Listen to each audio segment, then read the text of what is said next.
Muito boa tarde. O meu nome é Fábio Canto. Eu sou bibliotecário na Universidade Federal de Santa Catarina.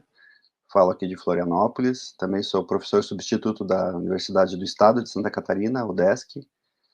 Mas esse trabalho no âmbito do IBICT, do projeto Laguna do IBICT, na qual eu faço parte como pesquisador.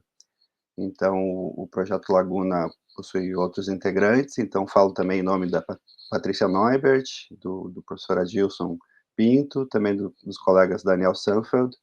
e Flávio Roberto da Cruz, e de outros integrantes aí do projeto. Então, é um prazer participar do evento. Quero parabenizar a organização do IDAT por permitir, né, essa participação remota, né, diante da impossibilidade de a gente estar presencialmente no evento. E, então, iniciando a apresentação, tem como título o OpenAlex como fonte de dados para sistemas nacionais de informação científica, e a experiência, como mencionei, do projeto Laguna. O projeto Laguna é conduzido, né, coordenado pelo IBICT, né, em colaboração com outras instituições, como a UFSC, né, a qual eu represento, e tem por objetivo criar, desenvolver uma infraestrutura informacional aberta, no contexto de lago de dados. Então, os objetivos principais são coletar e integrar dados de diversas fontes FAIR. Então, o projeto Laguna trabalha, né, no contexto de dados FAIR, de dados abertos, acessíveis, interoperáveis, e o armazenamento é na forma de um lago de dados, né, o conceito é de data lake, então, vou explicar mais adiante, né, mas o conceito de lago de dados, conceito computacional, né, da gestão de dados, e tem por objetivo também fortalecer a infraestrutura de ciência, tecnologia e inovação brasileira, né, a partir desses dados tratados, né, no projeto Laguna, cooperar com outras plataformas, outros projetos também relacionados ao mesmo contexto, né, de dados e de ciência aberta, né, principalmente no âmbito do próprio IBICT, né, como o BR-CRIS, o ASIS-BR, e também outras plataformas, também nesse contexto, né, de comunicação científica e de ciência aberta, como a própria plataforma Lattes, né. E também, a partir desses conjuntos de dados tratados no Laguna, a gente tem possibilidade, né, de desenvolver pesquisas, né, bibliométricas e cienciométricas, e também outros serviços informacionais, como sistemas de recomendação para entidades científicas. A gente tem trabalhado, né, com sistemas de recomendação para revistas científicas, também para especialistas e para outras entidades, né, nesse contexto de comunicação científica. Então, o que é o lago de dados, né, um data lake? É um amplo repositório de dados, né, com dados de diferentes fontes, no caso, né, do Laguna, com fontes, como eu mencionei, fontes abertas, né, fontes FAIR. Né. Então, o Laguna, né, o Data Lake, ele faz a coleta e o armazenamento de dados brutos, dos dados nativos, né, na forma como ele está armazenado em cada uma dessas fontes. Então, são em variados formatos e níveis de tratamento. Envolve tanto dados estruturados, semi-estruturados e não estruturados, e sem necessidade de etapas prévias de tratamento de dados, de organização de dados, antes né, dessa coleta. Então, difere um pouco aí do contexto, né, do banco de dados relacional, em que você tem que fazer um tratamento, né, organizar esses dados na forma, né, do esquema, né, da estrutura desse banco relacional. No caso do lago de dados, não, você faz a coleta no formato nativo, mesmo no caso de dados semi-estruturados ou não estruturados, então não exige-se uma prévia etapa de tratamento de dados, você simplesmente faz a coleta e o armazenamento desse dado bruto, né, como está na sua origem. Então, uma forma mais flexível e dinâmica, né, na gestão de dados. Então, o processamento é distribuído, pode ser também em nuvem, como eu vou mencionar adiante, e também na utilização de estrutura, né, de uma infraestrutura computacional de alto desempenho, justamente porque são muitas fontes, algumas fontes aí no contexto de Big Data, então com um conjunto de dados muito grandes, então exige um alto desempenho aí de processamento computacional.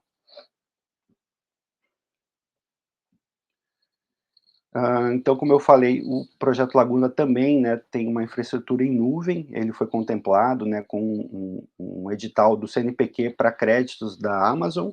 Web Services, então a gente possibilitou isso, uma criação de uma infraestrutura, né, do Laguna em nuvem, então a gente chama de Laguna Cloud,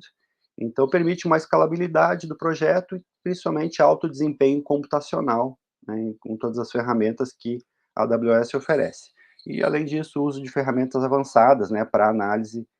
desses dados, processamento desses dados. Então aqui rapidamente o modelo de tratamento dos dados do Laguna, então vocês podem ver que são coletados, né, eu elenquei algumas das principais fontes, né, que a gente coleta os dados, e esses dados depois são tratados, né, em diferentes níveis, né, em camadas de tratamento, até, né, chegar a um nível de consumo de dados, então os dados já são cruzados com outras fontes, recebem um tratamento, uma padronização, e também podem ser, então, um nível de consumo, tanto para pesquisas como para outras plataformas como o BRCRIS, né, uma plataforma que a gente tem colaborado bastante, o projeto, né, do BIC que a gente tem colaborado bastante, então a gente já fornece, né, para consumo do BRCRIS um nível mais avançado de tratamento dos dados coletados no Laguna. Mas a fonte principal do Laguna, desde sua criação, eu não mencionei, mas o Laguna já está na metade, mais ou menos, do desenvolvimento, então é um projeto previsto inicialmente para 36 meses, nós estamos mais ou menos aí no 18º mês, e a fonte principal, já desde o seu início, vem sendo o OpenAlex. Então, de fato, o OpenAlex, né, considerando o público-alvo, né, do IDAT, desse evento relacionado a dados, provavelmente muitos de vocês já ouviram falar ou já conhecem, mas né, o OpenAlex representa uma nova perspectiva, né, na ciência aberta, principalmente aí nessa área de dados, né, sobre a produção científica mundial, principalmente em razão da ampla cobertura, né, os estudos têm mostrado que o OpenAlex tem uma cobertura muito mais ampla que as tradicionais bases de dados científicas, é, então o nível de abertura também dos dados é total, então permite você fazer extração, né, de dados brutos, né, de toda a coleção do OpenAlex e fazer a manipulação, né, na sua base de dados local. Também o nível de tratamento dos dados prévio, né, do OpenAlex é muito elevado, então o uso de identificadores persistentes, né, então um esquema, né, de uma organização de dados ali no sistema, né, no modelo de entidade de relacionamento, considerando as entidades acadêmicas e científicas aí, como mostra o slide, a possibilidade de análise, né, de extração de dados brutos de citação, então permite uma análise de citação, tanto os indicadores, a utilização dos indicadores que o próprio OpenAlex oferece, mas também você manipular dados de citação e fazer cálculos de outros indicadores adaptados, né, à sua necessidade regional, nacional, no caso, a gente tem trabalhado com o âmbito da avaliação científica nacional brasileira e também no contexto latino-americano, né, considerando essa inserção no Brasil no contexto latino-americano. Então, o uso de identificadores persistentes, tanto né, indicadores aí tradicionais como o DOI, o ORCID, o ROR, né, para a instituição, mas também próprios indicadores persistentes internos, né, do OpenAlex facilitam, né, são os OpenAlex ID, a gente chama, facilitam muito essa interoperabilidade do OpenAlex com dados de outras fontes. E também o amplo acesso, então, é possível via interface web para conjuntos menores de dados, via API, né, buscando né, um conjunto um pouco mais amplo de dados, também em determinados campos, ou a gente tem utilizado aí as três formas, obviamente, mas a gente faz o download, né, a gente extrai os dumps completos, né, com todas as entidades, principalmente essa entidade central, né, que se chama Works, que corresponde às publicações. Então, é o maior conjunto, corresponde a mais de 250 milhões de trabalhos. Então, a gente tem focado, né, o nosso trabalho no Laguna, principalmente nesse conjunto de Works. Então, rapidamente, uma estrutura, né, o modelo entidade de relacionamento, né, do OpenAlex, então dá para ver que são muitas entidades e todas elas com muitos campos, né, então são vários campos para cada entidade e os relacionamentos não por meio desses OpenAlex IDs, o que facilita muito o trabalho. Então, eu vou focar, né, a gente tem feito diversas análises, eu vou apresentar 4 cases aí que a gente considera de sucesso, né, até o momento no Laguna, a partir dos dados do OpenAlex, tem outros, e esses, também que eu vou mostrar, tem alguns que já, né, estão uma etapa mais avançada de finalização, e outros ainda em andamento, mas basicamente o cruzamento de dados de periódicos, da coleção, né, do OpenAlex com o Qualys, com o Lattes e também com o ISSN Portal. Então, cruzamento aí com 4 fontes e já estão disponíveis, né, esses dados no BR Cris. Então, aqui é só o dashboard mostrando ali 152.000 periódicos científicos já classificados, né, aqueles que são, né, classificados, foram avaliados pela a última avaliação Qualys, que também tem relacionamento com publicações do Lattes. Então, tem esse cruzamento. A gente também fez um trabalho ali de identificação de SSNs, então muitos periódicos têm 2, 3, até mais ISSNs, então a gente fez esse cruzamento, né, para possibilitar a identificação, né, de um periódico mesmo que seja inserido lá no Lattes pelo o ISSN impresso ou digital. Então a gente fez esse trabalho, vai sofrer uma atualização esse conjunto, agora com um nível de tratamento mais elevado, né, na próxima atualização aí prevista talvez próximo mês, do BR Cris, então esse conjunto ainda vai ter uma etapa de tratamento ainda mais elevada. Um segundo case, são 2 conjuntos, né, que foram extraídos, né, primeiro do Lattes e depois feito o cruzamento com o OpenAlex. Então, primeiro, publicações de autores com OrcID. Então, a gente extraiu, né, uma lista de todos os pesquisadores que informaram o OrcID no Lattes e extraiu as publicações no OpenAlex. Então, essa linha em azul mostra, né, a quantidade de publicações extraídas a partir de listas de OrcID. E também publicações com DOI, então são, né, o primeiro conjunto ali, são 250.000 pesquisadores aproximadamente, e foram extraídos mais de 2 milhões, né, de trabalhos com essa lista de OrcIDs.